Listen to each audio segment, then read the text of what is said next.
ಓಂ ನಮಃ ಶಿವಾಯ. ಸ್ವಾಮಿ ಕುರಗಜ್ಜ. ನನ್ನೆಲ್ಲ ಪ್ರೀತಿ ವೀಕ್ಷಕರಿಗೆ ಶಿವಾಯಂ ಕನ್ನಡ ಆಧ್ಯಾತ್ಮಿಕ ಚಾನಲ್ಗೆ ಸ್ವಾಗತ. ಇವತ್ತು ನಾನು ಮನೆಯಲ್ಲಿ ಶಾಂತಿ ಇರಬೇಕೇ, ಈ ಚಿಕ್ಕ ಕೆಲಸವನ್ನು ಮಾಡಿ ಶಾಂತಿ ನೆಲೆಸುತ್ತೆ, ಅದರ ಬಗ್ಗೆ ಉಪಯುಕ್ತ ಮಾಹಿತಿ ಕೊಡ್ತೇನೆ. ಅದಕ್ಕಿಂತ ಮುಂಚೆ ನನ್ನ ಚಾನಲನ್ನು ಇನ್ನೂ ಯಾರು ಸಬ್ಸ್ಕ್ರೈಬ್ ಮಾಡೋದನ್ನು ಬರ್ತಿದ್ದೀರಿ, ದಯವಿಟ್ಟು ಸಬ್ಸ್ಕ್ರೈಬ್ ಮಾಡೋದನ್ನು ಮರಿಬೇಡಿ. ಸಬ್ಸ್ಕ್ರಿಪ್ಷನ್ಸ್ ಫ್ರೀ ಆಗಿರುತ್ತೆ. ಹಾಗೆಯೇ ನೋಡಿದ ಮೇಲೆ ಲೈಕ್ ಮಾಡೋದನ್ನು, ಆದಷ್ಟು ಶೇರ್ ಮಾಡೋದನ್ನು ಮರಿಬೇಡಿ. ಹಾಗೆಯೇ ನಿಮ್ಮ ಏನೇ ಸಮಸ್ಯೆ ಇರೋ ಮುಕ್ತವಾಗಿ ನನಗೆ ಕಮೆಂಟ್ ಬಾಕ್ಸಲ್ಲಿ ಕಮೆಂಟ್ ಹಾಕ್ಬೋದು. ರಾಶಿ ನಕ್ಷತ್ರ ತಿಳಿಸಿ, ಒಂದು ವೇಳೆ ಗೊತ್ತಿಲ್ಲ ಅಂದರೆ ಡೇಟ್ ಆಫ್ ಬರ್ತನ್ನು ನಮೂದಿಸಿ. ಖಂಡಿತವಾಗ್ಲೂ ರಾಶಿ ನಕ್ಷತ್ರವನ್ನು ನೋಡಿ ಅದಕ್ಕೆ ತಕ್ಕ ಪರಿಹಾರವನ್ನು ನಾನು ಅಲ್ಲೇ ಸೂಚಿಸ್ತೇನೆ. ಖಂಡಿತವಾಗ್ಲೂ ನಾನು ನಿಮ್ಮ ಜೊತೆ ಯಾವತ್ತೂ ಇರ್ತೇನೆ. ನಾನು ನಂಬಿದ ಶಿವದೇವರ ಹಾಗೂ ಕುರಗಜ್ಜು ದೇವದ ಆಶೀರ್ವಾದ ನಿಮ್ಮ ಮೇಲೆ ಸದಾ ಇರುತ್ತೆ. ಹಾಗೆಯೇ ಸಬ್ಸ್ಕ್ರೈಬ್ ಅಂತ ಒತ್ತುವಾಗ ಸೈಡಲ್ಲಿ ಬೆಲ್ ಐಕಾನ್ ಇರುತ್ತಲ್ವ, ಬೆಲ್ ಬಟನ್, ಅದನ್ನು ಒತ್ತಿದ್ರೆ ಆಲ್ ಅಂತ ಬರುತ್ತೆ, ಅದನ್ನು ಒತ್ತೋದನ್ನು ಮರೆಯಬೇಡಿ. ಯಾಕಂದರೆ ನನ್ನೆಲ್ಲ ವಿಡಿಯೋ ನೋಟಿಫಿಕೇಷನ್ ಆಗ ಸಿಗುತ್ತೆ ಅಂತ ಹೇಳ್ತಾ, ಮನೆಯಲ್ಲಿ ಶಾಂತಿ ಇದ್ದರೆ ನಮ್ಮ ಕೆಲಸದ ಶಕ್ತಿ ಹೆಚ್ಚಾಗುತ್ತದೆ ಮತ್ತು ನಮ್ಮ ಗುರಿಗಳನ್ನು ಸಾಧಿಸಲು ನಮ್ಮನ್ನು ಪ್ರೇರೇಪಿಸುತ್ತದೆ. ಅಂತಹ ಮನೆಯಲ್ಲಿ ವಾಸಿಸುವುದರಿಂದ ನಮ್ಮ ಜೀವನದಲ್ಲಿ ಸಮೃದ್ಧಿ, ಯಶಸ್ಸು ಎಲ್ಲ ಹೆಚ್ಚುತ್ತೆ ಅಲ್ವಾ. ಹಾಗೆ ಮನೆಯಲ್ಲಿ ಶಾಂತಿ ಕಾಪಾಡೋದು ಹೇಗೆ? ಮನೆಯಲ್ಲಿ ಶಾಂತಿ ಇದ್ದಾಗ ಜೀವನದಲ್ಲಿ ಎಲ್ಲವೂ ಸುಂದರವಾಗಿರುತ್ತೆ. ಶಾಂತಿಯುತ ಮನೆಯಲ್ಲಿ ಮಾತ್ರ ನಾವು ಆಧ್ಯಾತ್ಮಿಕ, ಮಾನಸಿಕ ಸಮತೋಲನವನ್ನು ಅನುಭವಿಸಬಹುದು. ಶಾಂತಿಯುತ ಮನೆಯಲ್ಲಿ ವಾಸಿಸುವುದು ನಮ್ಮ ಆತಂಕ, ಒತ್ತಡವನ್ನು ಕಡಿಮೆ ಮಾಡುವಂಥದ್ದು. ಇದರಿಂದ ನಾವು ಆರೋಗ್ಯಕರ ಮತ್ತು ಸಂತೋಷದ ಜೀವನವನ್ನು ನಡೆಸಬಹುದು. ಶಾಂತಿಯುತ ಮನೆಯಲ್ಲಿ ವಾಸಿಸುವುದು ನಮ್ಮ ಮಾನಸಿಕ ಆರೋಗ್ಯವನ್ನು ಸುಧಾರಿಸುತ್ತದೆ ಮತ್ತು ನಮಗೆ ಸಕಾರಾತ್ಮಕತೆ ಮತ್ತು ತಾಳ್ಮೆಯ ಭಾವವನ್ನು ನೀಡುವಂಥದ್ದು. ಶಾಂತಿಯುತ ಮನೆಯಲ್ಲಿ ವಾಸಿಸುವುದು ಕುಟುಂಬ ಸದಸ್ಯರ ನಡುವಿನ ಸಂಬಂಧವನ್ನು ಕೂಡ ಬಲಪಡಿಸುವಂಥದ್ದು ಮತ್ತು ಕೌಟುಂಬಿಕ ನೆಮ್ಮದಿ, ಸಂತೋಷ ನಿಮಗೆ ಜೀವನದಲ್ಲಿ ಯಶಸ್ಸನ್ನು ಸಾಧಿಸಲು ಸಹಕಾರಿ. ಮನೆಯಲ್ಲಿ ಶಾಂತಿ ಇಲ್ಲ ಅಂದರೆ ಯಾವುದೂ ಇಲ್ಲ ಅಲ್ವಾ, ಏನು ಇದ್ದರೂ ಪ್ರಯೋಜನ ಇಲ್ಲ. ಮೊದಲು ನಮ್ಮ ಮನೆಯಲ್ಲಿ ಶಾಂತಿ ಇರಬೇಕು, ಆಗ ಎಲ್ಲವೂ ಸರಿಯಾಗುತ್ತೆ. ಅದಕ್ಕೆ ಏನು ಮಾಡಬೇಕು ಅಂದರೆ ಪೂಜೆ ಮತ್ತು ಧ್ಯಾನ. ಮೊದಲನೇದಾಗಿ ನೀವು ನಿಮ್ಮ ಮನೆಯಲ್ಲಿ ಶಾಂತಿಯನ್ನು ಬಯಸಿದರೆ ನಿಯಮಿತವಾಗಿ ದೇವರ ಪೂಜೆಯನ್ನು ಮಾಡಬೇಕು. ಧ್ಯಾನಕ್ಕೆ ಒಂದಿಷ್ಟು ಅದರದ್ದೇ ಸಮಯವನ್ನು ನೀಡಬೇಕು. ಇದು ನಿಮ್ಮ ಮನೆಯಲ್ಲಿ ಶಾಂತಿ, ಸಮತೋಲತೆಯನ್ನು ಕಾಪಾಡಿಕೊಳ್ಳಲು ಸಹಾಯ ಮಾಡುತ್ತೆ. ಆದಷ್ಟು ಮೆಡಿಟೇಷನ್ ಮಾಡುವಂಥದ್ದು ಬೆಳಗಿನ ಸಮಯದಲ್ಲಿ, ಎಷ್ಟು 5 ನಿಮಿಷವೂ 10 ನಿಮಿಷವೂ, ಮತ್ತು ದೇವರ 2 ಹೊತ್ತು ಪೂಜೆ ಮಾಡುವಂಥದ್ದು ಬೆಳಗ್ಗೆ ಸಂಜೆ, ಅದು ಕೂಡ ಒಂದು ಮನೆಯಲ್ಲಿ ಶಾಂತಿ ನೆಲೆಸೋಕ್ಕೆ ಕೂಡ ಸಹಕಾರಿಯಾಗುತ್ತೆ. ಹಾಗೆಯೇ ನೆಕ್ಸ್ಟ್ ಸ್ವಚ್ಛತೆ. ಆದಷ್ಟು ಮನೆಯನ್ನು ಸ್ವಚ್ಛವಾಗಿ ಇಡಲಿಕ್ಕೆ ಗಮನ ಕೊಡಿ. ಕೌಟುಂಬಿಕ ಶಾಂತಿಗಾಗಿ ಮನೆಯನ್ನು ಸ್ವಚ್ಛವಾಗಿ ಇಟ್ಟುಕೊಳ್ಬೇಕು. ಯಾವ ಮನೆಯಲ್ಲಿ ಸ್ವಚ್ಛತೆ ಇರುತ್ತದೋ ಆ ಮನೆಯಲ್ಲಿ ಯಾವಾಗಲೂ ಶಾಂತಿ ನೆಲೆಸುವಂಥದ್ದು. ಮನೆಯನ್ನು ಸ್ವಚ್ಛವಾಗಿ ಇಟ್ಟುಕೊಳ್ಳುವುದರಿಂದ ಮನೆಯಲ್ಲಿ ಶಾಂತಿ ನೆಲೆಯಾಗೋದು ಮಾತ್ರವಲ್ಲ, ಲಕ್ಷ್ಮೀ ದೇವಿ ಅನುಗ್ರಹವು ನಿಮ್ಮ ಕುಟುಂಬದ ಮೇಲೆ ಇರುತ್ತದೆ. ಯಾಕೆಂದರೆ ಲಕ್ಷ್ಮೀ ದೇವಿ ಸ್ವಚ್ಛತೆಯನ್ನು ಇಷ್ಟಪಡುವಂಥದ್ದು.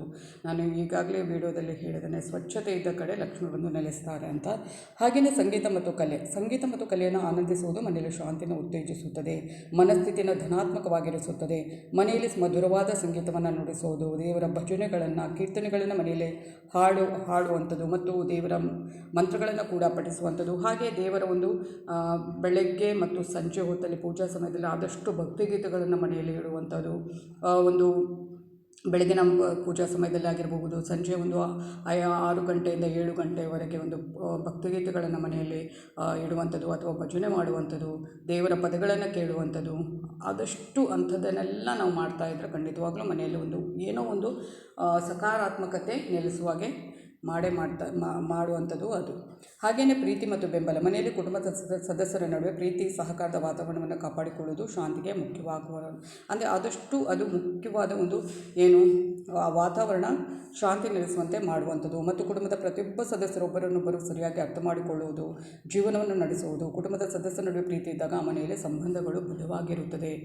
ಹಾಗೆಯೇ ಒಂದು ಒಳ್ಳೆಯ ವಾತಾವರಣವಿರುತ್ತೆ, ಎಲ್ಲದರಲ್ಲೂ ತುಂಬಾ ಒಳ್ಳೆಯದಾಗುತ್ತೆ. ಹಾಗೆಯೇ ವಾಸ್ತುವಿಗೆ ಸ್ವಲ್ಪ ಮಹತ್ವ ಕೊಟ್ಟರೆ ಇನ್ನೂ ಒಳ್ಳೆಯದು. ಮನೆಯಲ್ಲಿ ವಾಸ್ತು, ಫೆಂಗ್ ಶೂಯ್ ನಿಯಮಗಳನ್ನು ಅನುಸರಿಸುವುದು, ಹಾಗೆ ಅದು ಶಾಂತಿ ಮತ್ತು ಸಂತೋಷವನ್ನು ಉತ್ತೇಜಿಸುತ್ತದೆ. ಮನೆಯನ್ನು ನಿರ್ಮಿಸುವಾಗ ಕೂಡ ವಾಸ್ತುವನ್ನು ಗಮನದಲ್ಲಿಟ್ಟುಕೊಂಡು ಮನೆಯನ್ನು ನಿರ್ಮಿಸಬೇಕು. ಹಾಗೂ ವಾಸ್ತು ದೋಷಗಳನ್ನು ದೂರಾಗಿಸಿ ವಾಸ್ತುವನ್ನು ಪ್ರತಿನಿಧಿಸುವ ಕೆಲವೊಂದು ವಸ್ತುಗಳನ್ನು ಮನೆಯಲ್ಲಿ ಇಟ್ಟುಕೊಂಡ್ರೆ ಕೂಡ ಒಳ್ಳೆಯದು. ಹಾಗೆಯೇ ಆಧ್ಯಾತ್ಮಿಕ ಅಭ್ಯಾಸ. ಮನೆಯಲ್ಲಿ ಆಧ್ಯಾತ್ಮಿಕ ಅಭ್ಯಾಸಗಳನ್ನು ಮಾಡುವುದರಿಂದ ಏನಾಗುತ್ತೆ, ಮಾನಸಿಕ ಶಾಂತಿ, ಸಮತೋಲನ ಉತ್ತೇಜಿಸುತ್ತದೆ. ಹಾಗೆಯೇ ಈ ವಿಷಯಗಳ ಬಗ್ಗೆ ವಿಶೇಷ ಕಾಳಜಿ ವಹಿಸುವುದರಿಂದ ಮನೆಯಲ್ಲಿ ಶಾಂತಿಯನ್ನು ಕಾಪಾಡಿಕೊಳ್ಬಹುದು, ಸಮತೋಲನವನ್ನು ಕಾಪಾಡಿಕೊಳ್ಬಹುದು. ಹಾಗೆಯೇ ಮನೆಯಲ್ಲಿ ಮನೆಯ ಸುತ್ತಮುತ್ತ ಮರಗಳನ್ನು, ಹೂಗಳನ್ನು ಬೆಳೆಸುವುದು, ಅಂದರೆ ಮರಗಳನ್ನು ಮತ್ತು ಹೂವಿನ ಗಿಡಗಳನ್ನು ಬೆಳೆಸುವುದು, ಹಸಿರು ಮತ್ತು ನೈಸರ್ಗಿಕ ಏನು ಇರುತ್ತೆ ಅದು ಕೂಡ ಶಾಂತಿಯ ಭಾವನೆಯನ್ನು ನೀಡುವಂಥದ್ದು. ಮನೆಯ ಎಲ್ಲ ಸದಸ್ಯರ ಆರೋಗ್ಯದ ಬಗ್ಗೆ ವಿಶೇಷ ಕಾಳಜಿ ವಹಿಸುವುದು ಕೂಡ ಶಾಂತಿ ಮತ್ತು ಸಂತೋಷವನ್ನು ಕಾಪಾಡಿಕೊಳ್ಳಲು ಅದು ಕೂಡ ನೆರವಾಗುತ್ತೆ. ಪ್ರತಿಯೊಂದು ಚಿಕ್ಕ ಚಿಕ್ಕ ವಿಷಯವನ್ನು ನಾವು ಗಮನದಲ್ಲಿಟ್ಕೊಂಡ್ರೆ ಕೂಡ ನಮ್ಮ ಮನೆಯಲ್ಲಿ ಆದಷ್ಟು ಶಾಂತಿ ನೆಲೆಸಲಿಕ್ಕೆ, ಆ ಶಾಂತಿ ನೆಲೆಸಿದ್ರೇ ನಮಗೆಲ್ಲವೂ ಬರುವಂಥದ್ದು.